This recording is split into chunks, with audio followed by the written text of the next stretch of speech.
Salut à tous, c'est encore moi, Patrick Duval. Je vous rappelle que sur ma chaîne, je parle de tout ce qu'on peut faire soi-même.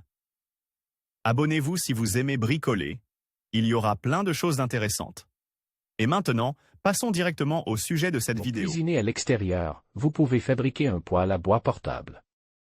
Il est installé sur une table dans le jardin ou dans un belvédère, où il est beaucoup plus agréable de cuisiner en été que dans la cuisine. Un tel poêle à bois est très économique. Il ne sera d'aucune utilité en cas de panne d'électricité, de manque de gaz ou lorsque vous ne voulez tout simplement pas cuisiner. Dans une cuisine étouffante. Matériel, boîte de conserve de différentes tailles, rayons de bicyclette ou de moto, sable, gravier, peinture en aérosol résistante à la chaleur.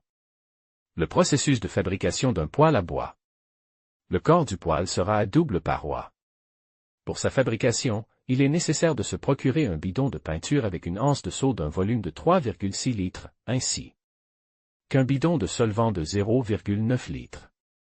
Comme chambre de combustion du réchaud, vous pouvez utiliser une boîte de conserve ordinaire, comme celles utilisées pour la mise en conserve du mets, des pois, du ragoût, etc.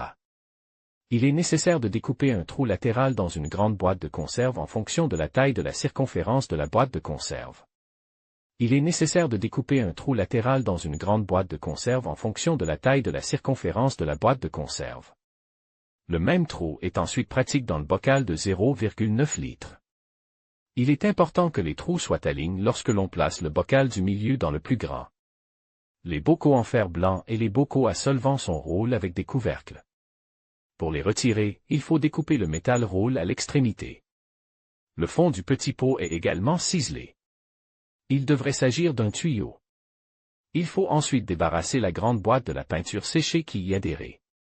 Pour ce faire, elle est brûlée à l'aide d'un brûleur et traitée à l'aide d'une brosse métallique.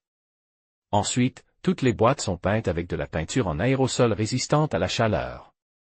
Une fois la peinture sèche, le poêle est assemblé. Dans un grand pot, on installe le milieu, puis on aligne leurs trous sur une ligne et on y insère un petit pot. La cavité entre les parois du poêle est remplie de sable, mais pas complètement.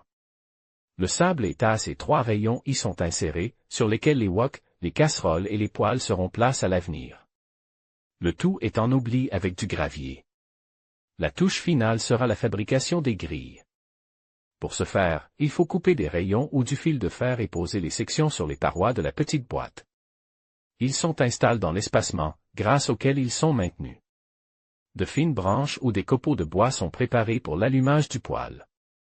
Le bois est placé sur les grilles.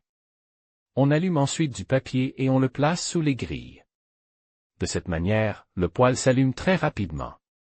On y dépose ensuite des plats et la cuisson commence. Au fur et à mesure que le bois brûle, on en rajoute. Ils doivent être préparés à l'avance.